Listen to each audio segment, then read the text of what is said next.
Papa Pung's novels. My blind date was a secretly cross-dressing man. I caught him, and we started dating. Number 1. VIP clinic server room. Present. Daytime. ***. A cramped, dim server room thick with dust. Jean, dressed in a grease-stained work jumpsuit, is crouched on the floor, yanking at a tangle of LAN cables. Sweat drips from beneath a close-cropped haircut. Square shoulders, veins tracing along the forearms. A raw, undeniable masculinity seeps from Jean's frame. The kind that makes you mistake her for a handsome young man at first glance. Click. At the sound of the door opening, Jean glances over, unbothered. Into the frame, a pair of red stiletto heels. Eyes travel upward. A fitted, flashy chiffon dress. Waves of long hair cascading down. The person wearing it is a man. His frame is just slightly more solid than Jean's. Their heights not far apart. Tall. Striking. Crash. The designer bag he was holding drops to the floor. His face has gone ashen. Trembling like a leaf in the wind. That terrified expression belongs to a man with features almost unbearably delicate and beautiful. Please. Don't tell anyone. His legs buckle under him, his face drained white. The camera zooms in on those fear-filled eyes, and the screen dissolves. Number 2. Hotel lounge. 1 week earlier. Daytime. ***. Those same eyes dissolve into something else entirely. The gaze of an arrogant, self-assured alpha. A high-end hotel lounge. Soft classical music drifting through the air. Baek Seonwoo is dressed in a perfectly tailored bespoke suit. His pretty face is carefully masked behind a deep, commanding voice and the practiced ease of a man who owns every room he enters.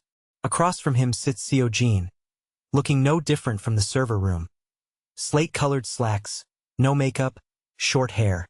She's sitting at a slouch, chewing idly on a coffee straw packed with ice. Seonwoo, leaning back, smiling with easy confidence. I heard you're based at the headquarters of a major telecom company. An engineer at a firm that size. Someone as capable as you must get a lot of blind date offers. Jean. Flat. Not really. Not interested. Seonwoo, throwing the line like a smooth pitch. Honestly, you're exactly my type. Jean stops chewing, looks at him dead on. Surprising. Most men usually go for someone more feminine, don't they? Seonwoo clears his throat, going for the mature tone. Well, sure, generally speaking. And I heard you're in field work. Handling wiring, running equipment. Isn't that a bit rough for a woman? Jean, well, I get paid for the sweat I put in. Seonwoo, smiling with quiet superiority. If you married someone like me, successful, financially set, you could stop working eventually. Raise kids, live comfortably. Do you really need to hold on to such grueling work? Jean raises one eyebrow, playing the charming alpha, throwing interest her way, and then right on cue the real face. The same tired patriarchal script, every time. Jean. Comfortably? You call watching your spending, raising kids on someone else's dime comfortable? I'd rather work my own body and spend every last cent exactly how I want to. Seonwoo, smile stiffening. Well, but as a woman. Jean, director. I'm too busy living my own life to spend it propping up someone else's. Seonwoo's pretty face flushes with embarrassment. Jean drains the rest of her coffee in one go and walks out without looking back. Number 3. VIP clinic server room. Back to the present. ***. Seonwoo stands again, legs on the verge of giving out, still in full cross-dress. Jean picks up the lipstick rolling across the floor and holds it out without a word. Jean, relax. I'm not saying anything. What do I care if someone wants to wear a skirt? Seonwoo takes it with trembling hands. Jean grabs the toolbox and stands, scanning Seonwoo up and down. Jean, I actually thought you were a woman. Seonwoo, eyes wavering. What? Jean, you look a hell of a lot better than you did at that blind date. Forcing yourself to play the big man. This suits you. Go get changed. Seojin closes the door and leaves. Seonwoo stands rooted to the spot, staring at the door Seojin just disappeared through. A strange, unfamiliar feeling washes over him. Something he has never felt before. Something like relief. Number 4. Telecom company office. A few days later ***. From the other side of Seojin's monitor, Assistant Manager Park's unsolicited commentary arrives. Assistant Manager Park. You keep living like a lone wolf? Seojin, you'll never get married. You know you're exactly the type men find most off-putting, right? Seojin, looking across flatly. If you're that jealous, go become a woman yourself, sir. Surgery's pretty advanced these days. Seemed like you were struggling to hold down your plate by ability alone. Sounds like a solution. Face cycling through red and purple. Assistant Manager Park is duly ignored as a brief flash of memory cuts through Seojin's mind. Insert cut, 2 years ago, disciplinary committee. Seojin, since you've always had long hair and smiled in that feminine way, flipping your hair back, wouldn't you say the team leader could have been given the wrong impression? Cut. Seojin, standing in front of the bathroom mirror, takes a pair of scissors and cuts her long hair off. Present. The smartphone on the desk buzzes. Director Baek Seonwoo. Seojin, please keep what you saw the other day a secret. As an apology, I've prepaid for a full VIP aesthetic treatment at our clinic. I would be very grateful if you could drop by. Number 5. Clinic aesthetic treatment room, that afternoon ***. A treatment room filled with a faint aroma scent. Seojin lying on the treatment bed. A nurse massages along Seojin's jawline and gushes. Nurse. Oh my, your features are just stunning. If you grew your hair out even a little, you'd knock every man off their feet. If you damage your skin doing that rough work, what'll happen when it's time to get married? Seojin. Eyes closed, not getting married. Nurse. Oh, come on, in the end, the best thing for a woman is to meet a capable, well-off man and live comfortably. Swish. The curtain is yanked open. Seonwoo stands there in a white doctor's coat. Expression set. Seonwoo. The patient needs to rest. Please step out. I'll finish up. The nurses exchange glances and retreat. Seonwoo takes up a sponge and wipes the mask from Seojin's face. Looking down at her plain, unadorned features, something stirs in Seonwoo's eyes. A deep, quiet fascination. Something like longing. Seonwoo. In a low voice, Seojin. After work today, would you be able to grab a beer with me at a pub? There's something I've been wanting to ask you. Number 6. Private pub. That night, ***. A dim corner table at the back of a pub. Seonwoo, in a light knit sweater, is tearing a napkin into tiny pieces, stealing glances at Seojin. Seonwoo. Seojin, do you want to be a man? Seojin laughs through her nose. Incredulous. Me? Why would I? I'm not uncomfortable being a woman. It's the disgusting standards people push onto women that I find revolting. I dress the way I do because I refuse to coddle the people who think if you're not dainty enough, you're asking for it, and who project whatever fantasy they want onto you. But let me ask you something instead. Why do you wear skirts, director? Seonwoo grips the shredded napkin and bites down on his lip. Flashback 1. Seonwoo's bedroom. High school. Seonwoo in school uniform, sitting at a desk, wiping a nosebleed while working through a practice exam. From the living room, the sound of his parents shouting at his younger sister, Jisoo. Father, what's the point of a girl being good at studying? We don't have money to send you abroad. That money needs to go toward your brother's specialist program. Jisoo, screaming.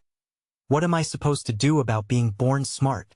You all know I study better than him. So why is it only ever like this for me? Bang! Jisoo wrenches Seonwoo's door open and screams at him, eyes full of resentment. Their parents come running, dragging the struggling Jisoo away. Mother, get out right now.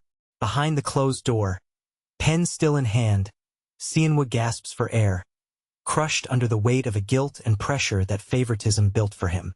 Flashback 2. Seonwoo's clinic examination room. A clinic he barely scraped into, passing his specialist exam on the last possible attempt. A VIP patient is seated on the sofa, methodically listing complaints about the treatment. Sianwoo keeps a smile on his face, but under the table both knees are trembling. Cold sweat beads at his temples. Sianwoo escapes into his director's office the moment the appointment ends, lungs already tightening. He opens the desk drawer with shaking hands and takes out a tranquilizer. He chews it dry, no water, and heaves for breath.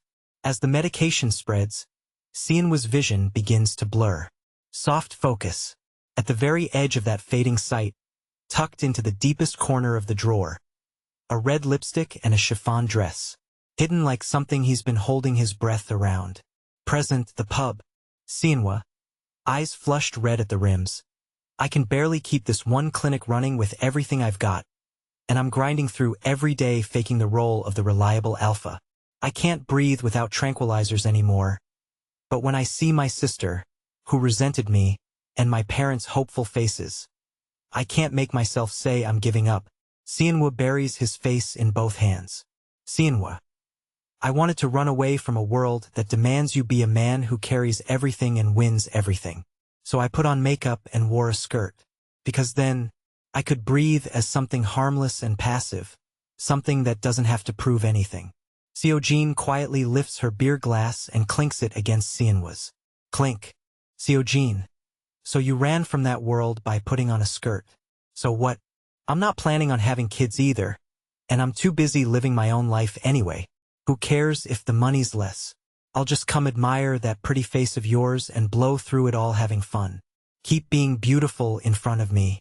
Sianwoo stares at Seojin, eyes still red. The expression of someone who found the perfect rescuer at the edge of a cliff. Number 7. Amusement park. Outside the restrooms, a few nights later ****. An amusement park blazing with neon signs. Near a tucked-away entrance, Sianwoo stands in a long skirt and ankle boots, anxiously clutching his hem. His build is similar to Seojin's, but with makeup and the right clothes, he looks completely like a woman. Sianwoo, pressing his hat brim down nervously. Seojin, what if someone figures it out from my voice? My bone structure? Seojin, zipping up her leather jacket with a grin. Don't worry, I'll handle everything from right here. Keep your mouth shut and you pass completely. Reassured, Sianwoo walks pressed close to Seojin's side. While Seojin ducks away to use the restroom, two men approach the now alone Sianwoo, looking him over with slick, roaming eyes. Man 1. I've had my eye on you. You've got incredible style. Can I get your number? Sianwoo's shoulders go rigid. If he speaks, he's caught for certain. Frozen with panic, he ducks his head, and the man laughs, raising his smartphone camera. Smack. Seojin's rough hand shoots out and slaps the phone away hard. Seojin, you gonna put that away? Man 1. Startled by the low, firm voice, then smirking, wait. Sounds like a woman. Are you two lesbians or something? Like fines like, I guess. Seojin, one eyebrow twitching. What does it matter to you whether I'm a man or a woman? Man 2. Clocking the broad shoulders, the leather jacket, the flat, cold energy, and stepping back half a pace. Hey, looking at the build, might be a guy. Let's not get into this. Seojin, stepping forward, cold and level, man or woman. I hit the same either way. There are cameras everywhere here, and what you just pulled is being recorded on my phone right now. You want to find out what happens next? Completely cowed by the sheer force of her presence, the men mutter curses under their breath and scatter. Sianwoo finally exhales and wraps both arms around the sleeve of Seojin's leather jacket like it's a lifeline. Seojin's solid, steady shoulder feels like the safest place in the world.